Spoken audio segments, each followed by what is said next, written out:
भगवान के घर में एक पुत्र हुआ। रुक्मणी ने पहले पुत्र को जन्म दिया जिसका नाम है प्रद्युम्न। जिसके जीवन में सुंदर कर्म का प्रकाश हो वही को प्रद्युम्न कहते हैं। लेकिन कृष्ण के शत्रुओं को कमी नहीं थी। एक सम्रासुर नाम का असुर है, वो मेरे गोविंद से के यहां से प्रसूति गृह से एक बालक को चुरा कर ले गया और आकाश की ओर जाकर के बालक को समुद्र में फेंक दिया। जिस समय उस बालक को फेंका उसी समय एक मछली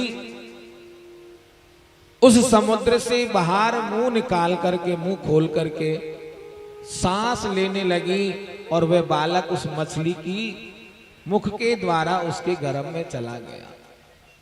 जब मछुआरों ने उस मछली को पकड़ करके उसी राजा सम्रासुर के भोजन बनाने वाले रसोई घर में पहुंचाया, वहां पर भोजन का कार्य करने वाली जिसका नाम है विद्यावती, विद्यावती जब मछली का पेट फाड़ा तो उसमें से वो बालक निकला और जो विद्यावती वहां भोजन का कार्य करती है उसी को उस बालक को दे दिया और कह दिया कि तुम इस बालक का लालन पालन करो। अब विद्यावती को जब वो बालक दिया तो उसका लालन पालन करने के लिए बोल दिया है। उसी समय संत नारद जी महाराज पधारे और संत नारद जी ने आकर के विद्यावती की कान में आकर के बोल दिया कि तुम्हारी गोदी में जो बालक है ये कोई और नहीं है, ये तुम्हारा पति है। जब विद्यावती के कान में आकर कहा कि गोदी में जो छोटा सा बालक खेल रहा है ये कोई और नहीं है, ये तुम्हारा ही पति है। विद्यावती कहने लगी महाराज ये छोटा सा बालक मेरा पति कैसे हो सकता है। तो आज भगवान श्री नारद जी महाराज कह रहे हैं जब से वो तीसरे ने उघारा ने रखे काम भयो जरे जारा। जब कामदेव भगवान शंकर की समाधि को भंग करने के लिए गए तो भगवान शंकर ने कामदेव को जला करके भस्म कर दिया था। और उस समय कामदेव की जो पत्नी है रति वो रोती रोती भगवान शंकर के पास गई और भगवान शंकर से प्रार्थना करने लगी प्रभु आपने मेरे पति को जला करके भस्म कर दिया है। तो आज भगवान शंकर ने वरदान दिया है कि तुम्हारा पति द्वापर में श्री कृष्ण के यहां पर पुत्र बन करके अवतार लेकर आएगा और तुम राजा सम्रासुर के यहां पर भोजन का कार्य करोगी, वहीं आकर के तुम्हारा पति तुम्हें मिल जाएगा। भगवान आज प्रद्युम्न बड़े होकर सम्रासुर का वध कर करके अपनी पत्नी को लेकर श्री द्वारका धाम आए और आचार्य श्री सुखदेव जी महाराज कहते हैं जब प्रद्युम्न अपना पत्नी को जब लेकर आए तब तक भगवान के 107 विवाह और हो चुके हैं। आचार्य श्री सुखदेव जी महाराज से राजा परीक्षित ने पूछ लिया प्रभु भगवान के 107 विवाह और कैसे हो गए। और महाराज मेरी एक बात समझ में नहीं आई कि भगवान का दूसरा विवाह भालू की पुत्री के साथ कैसे हो गया।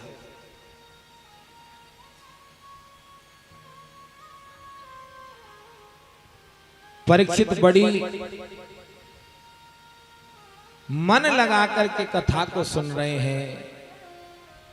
श्री सुखदेव जी महाराज कहते कि राजन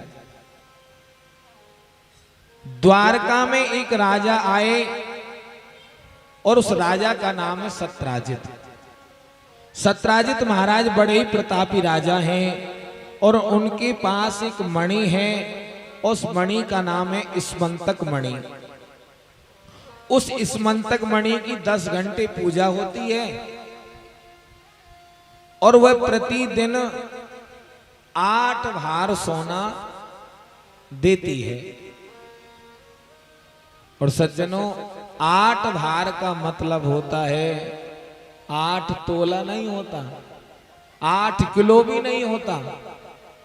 8 भार का मतलब होता है 2 कुंटल सोना। वे मणि 2 कुंटल सोना प्रतिदिन देती है। तो एक दिन वही राजा सत्राजित महाराज उस मणि को पहन करके द्वारका आ गए। अब ऐसी मणि तुमको मिल जाए तो क्या करोगे फिर? हाँ, तो आज भगवान द्वारकानाथ ने सत्राजित से पूछ लिया कि राजन, एक बात बताओ, तुम्हारा कितना बड़ा परिवार है? तो सत्राजित ने कह दिया, एक मैं हूं, एक मेरी पुत्री है और एक मेरा छोटा भाई है। तो राजन, इतने सोने का तुम क्या करते हो? इस मणि को मुझे दे दो। इतना ही कहा है, लेकिन सत्राजित ने नहीं दी।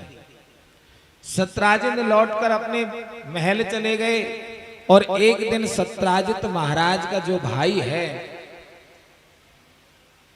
उसका नाम है प्रसेन। एक दिन वह उस मणि को पहन करके वन में चला गया और वहां पर एक शेर ने प्रसेन को मार दिया। उस मणि को ले गए। आगे श्री जामवंत जी महाराज आ रहे हैं। जामवंत जी महाराज ने उस शेर को मार दिया, उस मणि को ले जाकर के अपनी पुत्री को दे दिया। और जामवंत जी महाराज की पुत्री का नाम है जामवती। दूसरा विवाह भगवान का जामवती के साथ हुआ। इधर जब राजा सत्राजित को पता लगा कि हमारा भाई अभी तक लौट कर नहीं आया है, तो सत्राजित महाराज उस वन में गए, उस रथ को देखा। थोड़ी देर आगे बढ़कर देखे तो प्रसेन मरा हुआ है, लेकिन मणि उसके पास नहीं है। इधर महाराज जब मणि सत्राजित को नहीं मिली तो बड़ी चिंता में पड़ गया कि मेरे भाई को किसने मारा है। इधर सबने पूछा कि महाराज मणि आपको नहीं मिली। तो आज सत्राजित ने कह दिया कि परसों द्वारका के जो राजा श्री कृष्ण हैं वो आए थे और उन्होंने ये मणि मुझसे मांगी थी, लेकिन वो मणि मैंने उनको नहीं दी। मुझे तो ऐसा लगता है मेरे भाई को द्वारका के राजा श्री कृष्ण ने ही मरवा दिया है और वही मणि ले गए।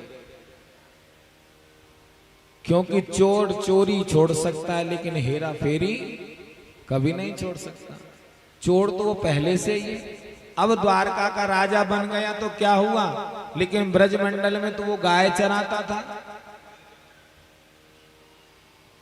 और माखन चोरी करता था।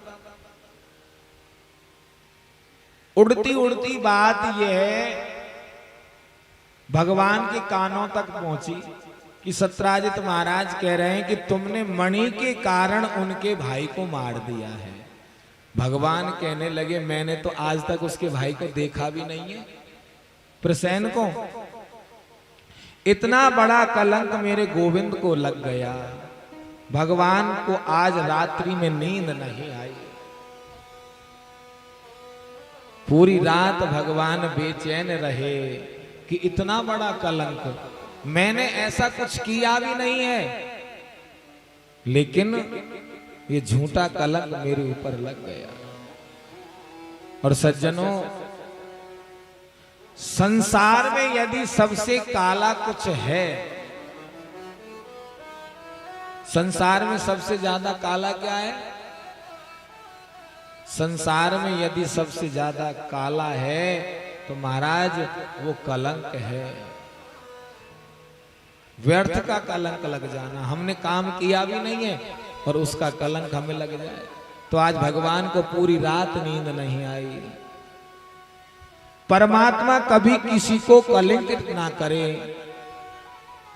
ये प्रयास हमेशा करो। कि भगवान ने गर्गाचार्य जी से पूछा, हे गुरुदेव, मैं जानता भी नहीं हूं प्रसेन किसको किसने मारा है, लेकिन प्रभु मुझे ये बताओ कि मुझे ये झूठा कलंक क्यों लगा। अब भगवान पूछ रहे हैं कि जरा मेरी जन्म कुंडली देख करके बताओ। और सज्जनों, जो जन्म कुंडली है इसकी बात कभी व्यर्थ नहीं होती, बस इसको देखने वाला चाहिए। आज भगवान ने गर्गाचार्य जी महाराज से पूछ लिया कि महाराज आप मेरी जन्म कुंडली देखकर तो बताओ कि झूठा कलंक क्यों लगा है। लेकिन कुंडली को देखने वाला चाहिए। लेकिन आजकल जो बताने वाली बात होती है उसको छुपा लेते हैं और कमाने वाली बात को बता देते हैं। हाँ, जो बताने वाली बात है उसको छुपा लेते हैं, क्योंकि मैं इनको बताऊंगा तो ये बुरा मान जाएंगे, और कमाने वाली बात बता देते हैं। राव खराब नहीं है फिर भी खराब बता दिया है? एक नया चल रहा मांगलिक दोष बता दिया मूलों में। अरे भैया, जो बताने की योग्यता की बात है वो बताना चाहिए। और जन्म कुंडली, राधा रानी की जन्म कुंडली किसने देखी पता है आपको? जब कोई घर में बालक होता है तो सबसे पहले कहां भागते हैं? पंडित जी के पास।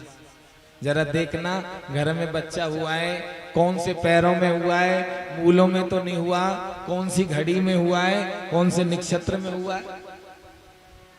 वृषभान बाबा के यहां पर जब किशोरी मैया ने अवतार धारण किया, उसी समय संत नारद पधारे। और संत नारद ने कहा, वृषभान ने पूछा, बाबा आप बहुत अच्छे समय पर आए हैं। देखना मेरे घर में कन्या ने अवतार धारण किया है, उसकी जरा कुंडली देख करके बताओ ना। तो नारद जी महाराज ने श्री राधा रानी की कुंडली बनाई और कुंडली बना करके श्री नारद जी महाराज कह रहे हैं, अरे जन्म कुंडली देख के बोले, जन्म कुंडली देख के बोले, लेखिए किसने लिख डाला। जन्म कुंडली देख के बोले, लेखिए किसने लिख डाला।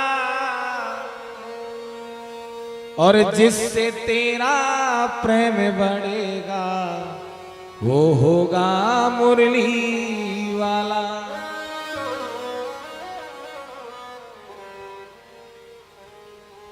जिनसे तेरा प्रेम बढ़ेगा उसका नाम मुरली वाला होगा महाराज। और कैसा होगा?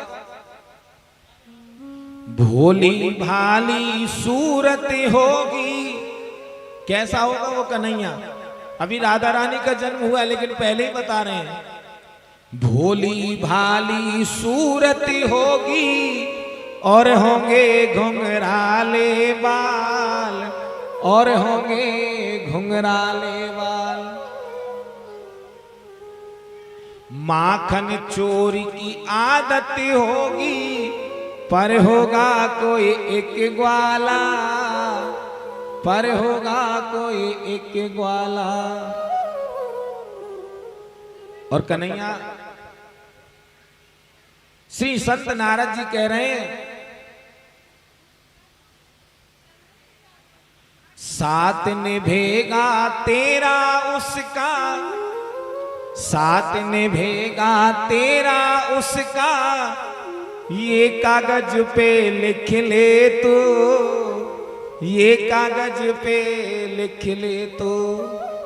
अरे नाम हजारों होंगे उसके, नाम हजारों होंगे उसके, लेकिन कान्हा रख ले तो, लेकिन कान्हा रख ले तो। वरना वो बनवारी तुझको कभी नहीं मिलने वाला, कभी नहीं मिलने वाला। तो राधा रानी ने भगवान को कभी भी किसी और नाम से नहीं पुकारा है। किस नाम से पुकारती थी? कान्हा के नाम से। और जितने भी मंदिर हैं, जितने भी मंदिर बने हुए हैं, तो वहां पर कन्हैया की तस्वीर किसके साथ रहती है? रुक्मणी के साथ क्यों नहीं रहती? क्योंकि नंदा नारद बाबा ने पहले ही कह दिया, साथ निभेगा तेरा उसका, ये कागज पे लिख ले तू। और नाम हजारों होंगे उसके, लेकिन कान्हा रख ले तू। वरना वो बनवारी तुझको कभी नहीं मिलने वाला। और जन्म कुंडली देख कर बोले, लेख ये किसने लिख डाला, और जिससे तेरा साथ निभेगा वो होगा मुरली वाला। तो आज भगवान ने भी श्री गर्गाचार्य जी से कहा कि गुरुदेव, मेरी भी कुंडली जरा देखकर तो बताओ, ये झूठा कलंक कैसे लग गया? मेरे मन में तो ऐसा कोई विचार भी नहीं था, और मैंने प्रसेन को नहीं मारा। तो गर्गाचार्य जी बोले, कन्हैया तुमने चौथ का चंद्रमा देख लिया है। भादों की चतुर्थी के दिन जो चंदा देखते हैं ना, उनको झूठा कलंक लगता है। भादों के महीने में अमावस्या के बाद में जो चंद्रमा देखते हैं, उनको झूठा कलंक लगता है। तो आज भगवान 10-5 लोगों को लेकर के उसी जंगल में गए जहां प्रसेन को मरा पड़े थे। उन्होंने देखा वहां प्रसेन को, वहां पर शेर के पैरों के निशान हैं। उन शेर के पैरों के निशान को देखते देखते भगवान आगे बढ़े, तो आगे जाकर के देखा शेर भी मरा पड़ा है। भगवान ने देखा कि ये भी मरा पड़ा, तो वहां पर भालू के पैर के निशान थे। भालू के पैरों को निशान को देखते देखते और वह एक गुफा के द्वार पर जाकर के वो निशान बंद हो गए। भगवान ने देखा इस गुफा में से बहुत जोर का प्रकाश आ रहा है। भगवान उस गुफा में प्रवेश कर गए, तो भगवान देखते हैं उस मणि के साथ एक कन्या खेल रही है। जैसे ही भगवान उस कन्या के पास गए, तो उसने जोर से चिल्लाना शुरू किया। जामवंत जी महाराज को आवाज लगाई, अरे पिताजी देखना कौन आए हैं। तो जामवंत जी महाराज एकदम भगवान के ऊपर टूट पड़े। दोनों में युद्ध प्रारंभ हो गया। और सज्जनों, जामवंत भगवान ने के साथ 28 दिन तक युद्ध किया है। एक दिन नहीं, 28 दिन तक दोनों का युद्ध चला। और सज्जनों, जब जामवंत जी महाराज की नस नस ढीली हो गई, तो जामवंत जी महाराज समझ गए ये कोई और नहीं है, मेरे राघवेंद्र सरकार है। कि जब राम और रावण का जब युद्ध चल रहा था, सारी वानर सेना ने युद्ध किया है, लेकिन जामवंत जी महाराज ने युद्ध नहीं किया।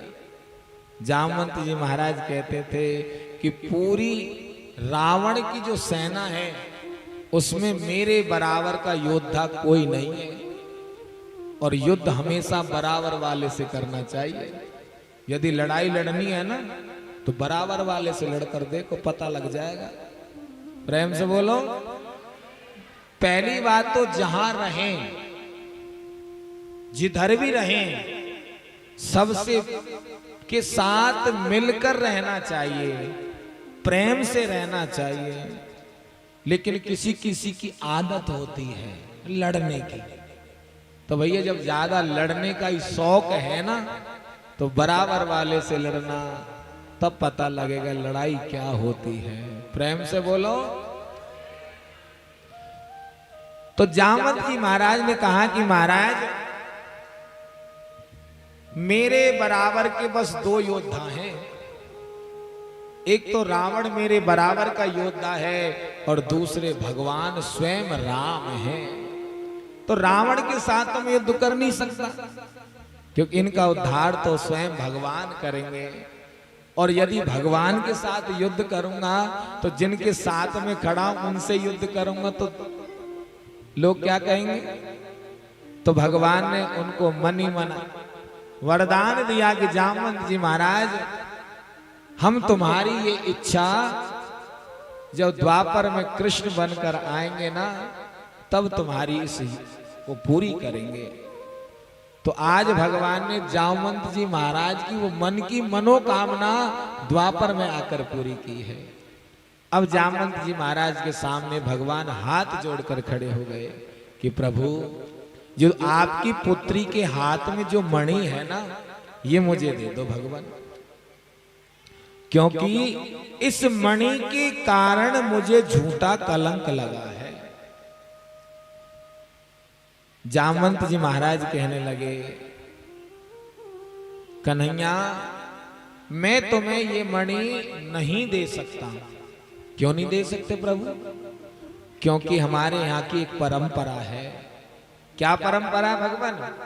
हमारे यहाँ की परंपरा ये है कि जो एक बार वस्तु पुत्री को दान दे दी जाती है, जो एक बार वस्तु पुत्री को दान दे देते हैं उसे वापस लेते नहीं है,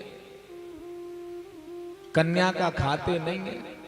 लेकिन ये कलियुग है सज्जनों, यहाँ पूरी पुत्री को ही खा जाते हैं महाराज। प्रेम से बोलो। हाँ, दान की तो बहुत दूर की बात है। तो जामवंत जी महाराज कहने लगे कि आप मेरी पुत्री के साथ विवाह कर लो प्रभु, और कन्यादान में ये मणि ही दान कर दूंगा। इस प्रकार से भगवान का दूसरा विवाह जामवंती के साथ हुआ। उस मणि को लेकर भगवान सत्राजित के पास गए और सत्राजित महाराज को मणि लौटा दी है और कहा कि राजन, मैंने तुम्हारे भाई को नहीं मारा है। इधर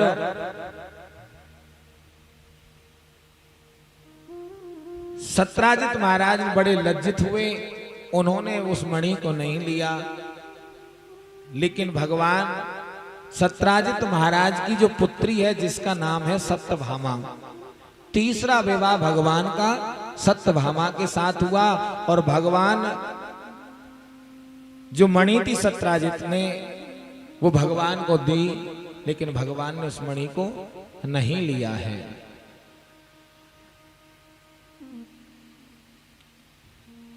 भगवान गए पांडवों के यहां घूमने के लिए। पीछे अक्रूर जी ने सुनंदा नाम के व्यक्ति को भड़का दिया और राजा सत्राजित को मार करके मणि ले ली और सुनंदा को दे दी।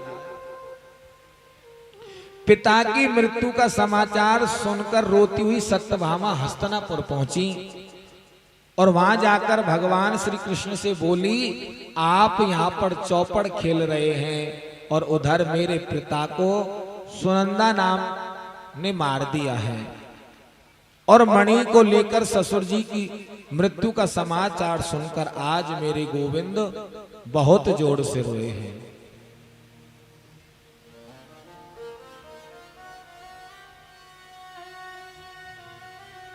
हाँ भैया नु पानी पिलाओ, ये बहुत हल चला के आए, पिलाओ। हाँ प्रेम से बोलो।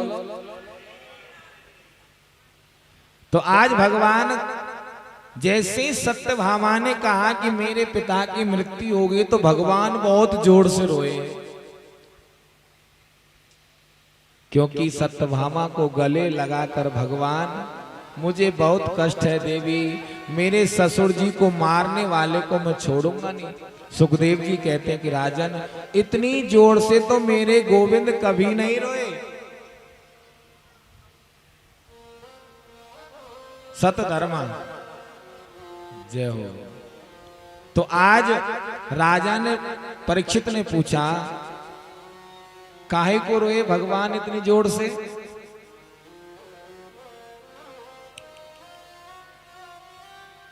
तो श्री सुखदेव जी महाराज कहते हैं कि राजन, पत्नी के पिता के मर जाने पर यदि भगवान नहीं रोते तो सत्यभामा को बहुत बुरा लगता, इसलिए मेरे भगवान ने नाटक किया।